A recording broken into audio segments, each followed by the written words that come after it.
bisa mengulang sejarah mereka di match terakhir ini atau tidak? Kita saksikan Survivor bersama-sama. Ini match terakhir Free Fire Indonesia Masters 2022 Fall Grand Final, Bung Skyla. Alpine, dan kita sudah melihat pergerakan dari pesawat, pertengahan garisan dan juga railroad menuju ke daerah Rivermouth. Dan kalau lu lihat tidak ada yang namanya pergantian tempat dari EVOS Divine. Mereka hanya bergeser sedikit ke daerah kaki gunung aja. Ya, dan ini fatal banget. Kenapa lu bisa lihat Darkol baru nyampe tuh di atas Militia. Di levelnya itu ada teman-temannya Veilstorm. Wow, ini plot twist banget. Ini mengerikan banget untuk EVOS Divine karena sudah ada satu player yaitu Beyond yang diculik duluan sama David dari First Rider, Bung Skyla. Kok gue ngeliat teman-teman dari EVOS kayak agak galau gitu ya. Kira-kira kita mau turun di daerah mana nih? Dan pada akhirnya Uai dan juga seorang David, bahkan seorang North langsung nyamperin ke arah teman-teman dari EVOS. Satu orang yang tersisa, tapi North kali ini coba untuk maju ke arah depan. Abaxnya udah di take down, menyisakan 2 player aja. Sisa 1 sekarang. Abax kena, Rasya kena, dan tadi Beyond juga kena. Ini literally sisa 1, Mr. 05.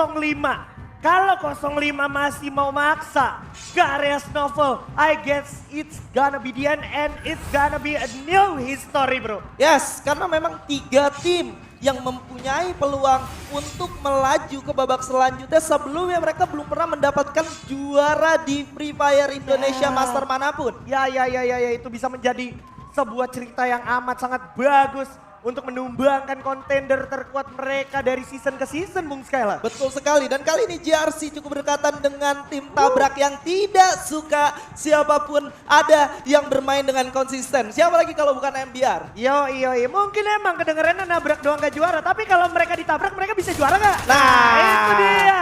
Kita akan saksikan bersama-sama karena Besto berhasil dapetin Surya di sana. Akan dicari lagi di mana sisanya player-player dari JRC, tapi harusnya JRC punya objektif yang bagus untuk tidak terpancing dengan aksi tersebut. Ya, dan kali ini seorang Thanos tidak menyadari bahwa ada seorang Mal yang sudah melihat pergerakannya. Dan pada akhirnya 2 peluru dari seorang Mal berhasil mendarat tepat di kepala seorang Thanos, Pak. Sayang sekali, agak gak respect itu open field, Pak. Menurut gua momentum kayak gitu agak gak respect ketika lu tahu musuh lu juga lagi sama-sama di open field. Dan temen-temen dari Eko tadi belum sempat ambil posisi untuk ke cover. Itu menurut gua lumayan krusial dan fatal. Ya, mungkin mereka menganggap kalau di daerah blue zone ini masih cukup aman. Tapi harusnya kita tidak boleh terlalu merasa aman karena memang di turnamen-turnamen seperti ini tidak ada tempat yang aman juga, Pak. Ya, gak ada yang aman. Tidak ada yang aman termasuk dengan FL yang juga harus diperlukan. Kalau perlu perang saudara aja mereka mendingan lo bisa lihat without no mercy. North tetap memberikan agresinya mereka tanpa ampun. Bahkan Lozi menjadi korban berikutnya. Scooper di sana juga harus mengcover seorang Lozi, Bung Skyla. Kalau kita lihat sebelumnya Eclipse itu benar-benar baru dapetin buyanya, tapi First Rider Storm gak pakai pikir panjang. Siapapun yang ada di depan mereka siap lahap dan pada akhirnya menyisakan 1 player aja harusnya. Ya, semakin sengit. Bahkan dari arah Thanos jatuh lagi dibalas oleh seorang Koja. Piu di sana jatuh terknockdown. Dari area Eko udah kehilangan Koja dan juga Thanos kali ini. Kochel bersama Dudes akan mencari jalan keluar. Tapi apakah akan dikasih jalan keluar itu? Karena kalau perhatiin sebenarnya di minimap itu udah ada Dragon Phoenix yang membayang-bayang mereka, yang membutuhkan mereka tanpa memberi ruang sekalipun. Dari 1 player mungkin harusnya ada yang masih bisa selamat. Harusnya masih ada yang bisa selamat, tapi FR Eclipse yang ternyata harus tumbang padahal mereka baru dapetin buya di game sebelumnya perang saudara Israel. Yes, itu anti klimaks nyaris buya. Onyx Olympus tadi dapetin buya dan dibalas begitu saja tunai. FR Eclipse dibikin kembali karena lobby gak bisa melakukan miracle run-nya. Susana juga berhasil dapetin Thanos di sana. Dudes di sini benar-benar diuji kemampuannya, tapi Dudes hanya manusia biasa, cuman 200 juga darahnya harus habis oleh Ambot, Bung Skyla. Dan menyisakan 1 orang aja, bahkan seorang Susana sudah ditabrak dan akhirnya berhasil didapatkan killnya oleh seorang Pon. Bigetron merupakan salah satu tim yang masih cukup konsisten dan masih punya kesempatan untuk melaju ke babak selanjutnya juga, yaitu play-in of MWWS Bangkok. Yo, tapi tahu gak lu, dari semua aksi tadi, dari semua keramaian tadi, banyak banget tim yang diuntungin. RRQ Kazu diuntungin, Aura Ignite diuntungin, GPX diuntungin, Onyx dan juga GRC diuntungin. Walaupun dari JRC tadi ada satu player yang keculik ya. Ya. Tapi lu lihat objektif dari mereka cukup jelas, pembagian position dan juga securing kompon pilihan mereka itu selalu bagus. Ya. Dan JRC, Aura, dan juga RRQ di Alpine sebelumnya di round keempat mereka masuk di top 5. Itu kuncian yang harus diingat dan sekarang harusnya GRC akan memberikan serangan yang cukup serius, gak bakal main-main karena Gare di sana udah terpantau.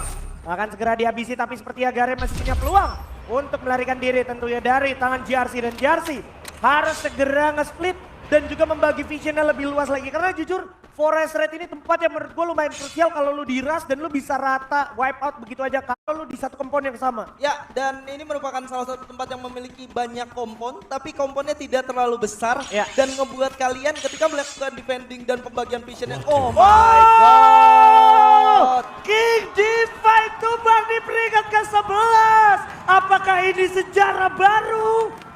Wah, gue speechless banget sih. Gue speechless banget karena memang harusnya kesempatan untuk EVOS Divine udah nggak ada lagi. Ya, Dan mereka gagal untuk mendapatkan hasil dari match-match sebelumnya dengan poin yang maksimal. Hanya di satu match awal aja. Wow. Ini gua udah kebayang banget sih akan seperti apa ini persaingan dan gua suka banget season ini karena artinya semua tim benar-benar terlihat sangat berambisi menjadi juara. JRC juga demikian akan melawan MBR kali ini. Dimana MBR juga harus bermain lebih sabar dulu, tidak boleh gerabak gerubuk. Dia harus belajar dari pengalaman mereka ketika mereka kalah fight. Kayak contohnya dari arah JRC di sini udah punya setup yang lebih baik. Tapi YNC harus segera ternosis di sana. Eki udah terlihat, Kocel berhasil menghidupkan Koja. Dan MBR udah di depan mata Bung Skela, tapi ini peluang banget untuk Garen atakin dari kejauhan. Ya, Gare coba menjadi third party dan ini justru tidak menguntungkan untuk teman-teman dari MBR yang memiliki position berada di daerah open field, Pak. Ya. MBR sendiri mulai masuk ke daerah depan, Paldo. Coba untuk melemparkan flash reset terlebih dahulu dan satu orang sudah berhasil di take down. Yes, Eki bakal jatuh, Surya juga bakal jatuh. Ini semakin sakit, MBR semakin mengamuk-ngamuk. Akan dicari mana sisanya, Onyx bakal coba join harusnya, tapi Onyx udah ke notice. Gare di sana dikirim sebuah sense oleh satu player dari MBR dan Tayo udah ke reveal juga posisi dari Onyx. Onyx gak bisa jauh lebih jauh kalau dia gak mau blunder karena ngeras ke arah kemponnya MBR sekarang itu adalah hal yang terlalu riskan. Adalah hal yang terlalu riskan. Mereka butuh resource yang banyak, membuang banyak blue wall dan ditambah teman-teman dari MBR sendiri.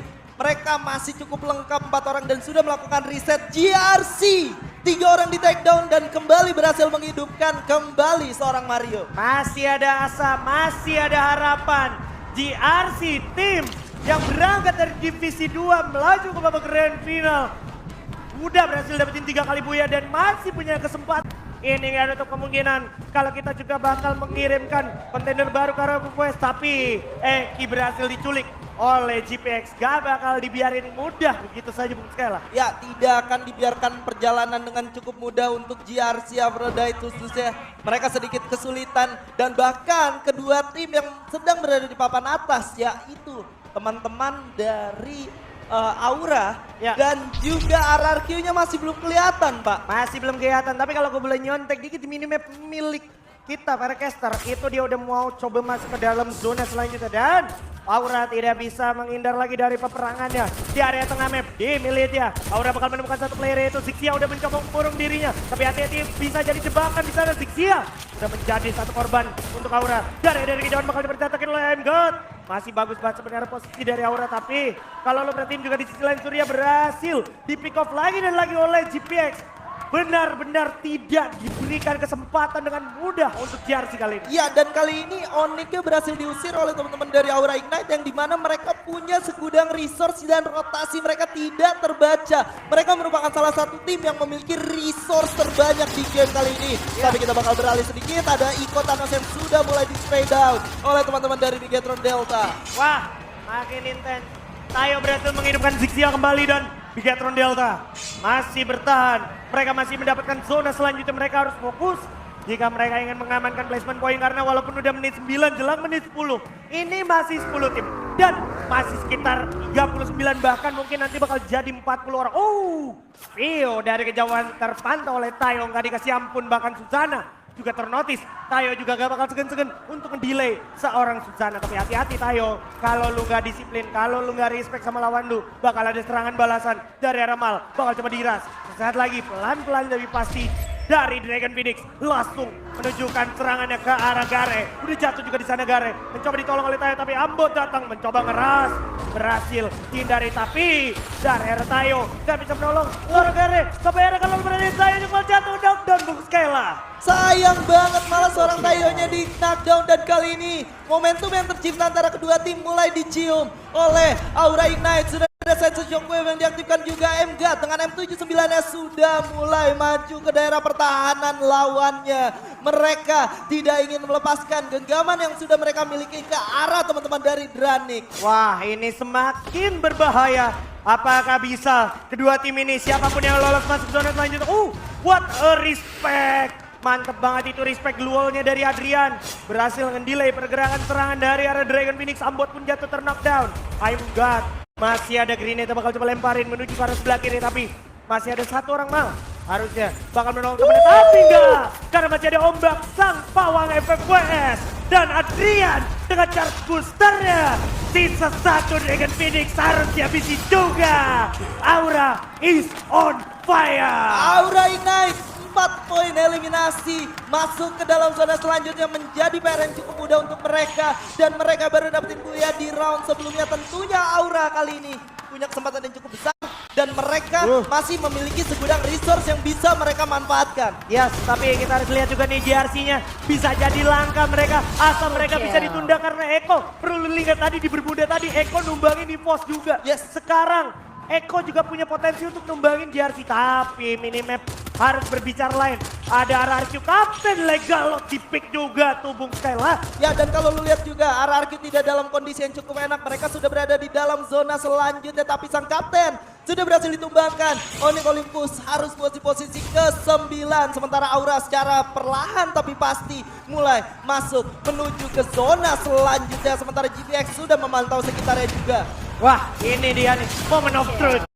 Bigetron Delta datang, ngambil kesempatan. Sensei berbicara banyak untuk mendelay pergerakan dari Surya jatuh knockdown. Eko, Dudes dan juga Kocel agak sulit mereka bergerak ke zona selanjutnya. RRQ bakal coba enjoy the show sambil manfaatin momentum dan juga angle yang mereka punya Bung Skyla. Ya, sementara Aura sudah berhasil ditumbangkan. Ada seorang Rosman di sana tapi MGAT berhasil mendapatkan sang kapten Justin. Di lain sisi mereka harus bertarung di luar zona dan udah ada teman-teman dari BTR yang bakal menjadi third party Ajisman. Wah, ini menjadi semakin dramatis karena Eko ternyata adalah tim yang harus di peringkat ke-8.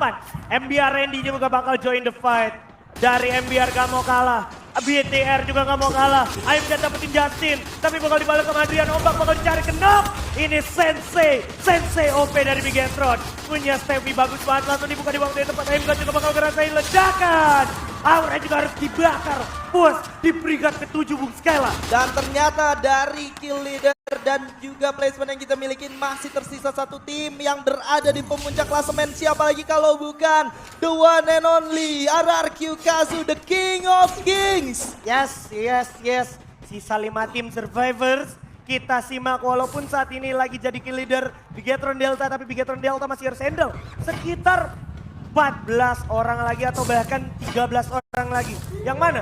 Salah satunya ada GRC. Masih ada RRQ, masih ada FR, masih ada GPX walaupun mereka menjadi lone survivor. Dan juga MBR Epsilon dari tadi gue lihat selalu mencuri-curi kesempatan mereka Bung Skela. Menjadi orang yang selalu menyukai tim-tim yang sedang coba masuk ke dalam zona atau melakukan fight. Dan RRQ lagi dan lagi harus gue mention mereka berada di dalam zona selanjutnya. Mereka hanya berdekatan dengan satu orang Mario dan juga teman-teman dari FR yang harusnya tidak menjadi masalah untuk mereka karena mereka sendiri masih cukup lengkap 4 orang. Ya ini dia ya, deket-deket Snowfall. Jadi inget sejarah tadi itu Snowfall ya kan. Masih bisa dipegang oleh teman-teman dari First Riders, tapi First Riders harus melawan tim Kaktabra kali ini Randy 7 dengan mekaniknya sudah tim 1 Coopers. Masih ada perlawanan yang bagus harusnya White berhasil dapetin Randy 7 bakalan pelontar juga dari Besto akan meleset tapi bakal coba langsung diajar lagi gak masalah Besto. Dan bahaya, Wendy-nya jatuh, Besto-nya jatuh, sisa Faldo. Sang kapten apakah mungkin? JRC udah posisi peringkat ke-5, sisa 4 tim. Dari Storm, juga sisa Way aja sama North, apakah mungkin? Karena Valdo di luar zona. Dan Bigetron datang, di waktu yang tepat. Coba keker terus RRQ juga bakal enjoy the show. Apakah ini bakal jadi ketempatan untuk RRQ? Karena biar udah tumbang, FR juga udah dikit lagi bakal tumbang. Tuh lo lihat tuh, ada monster truck dari RRQ udah disiapkan. Razor berhasil dapetin satu. Bigetron akan disergap sesaat lagi. Begitu juga dengan FR yang ada di belakang. Gak bisa berbicara banyak. Oke, ada pelontar dari arah Y menuju ke arah Bigetron Delta. Tapi Bigetron Delta semua sambal gak mau menyerah. Tetap memberikan serangan. Terlihat satu orang udah mulai terkikis.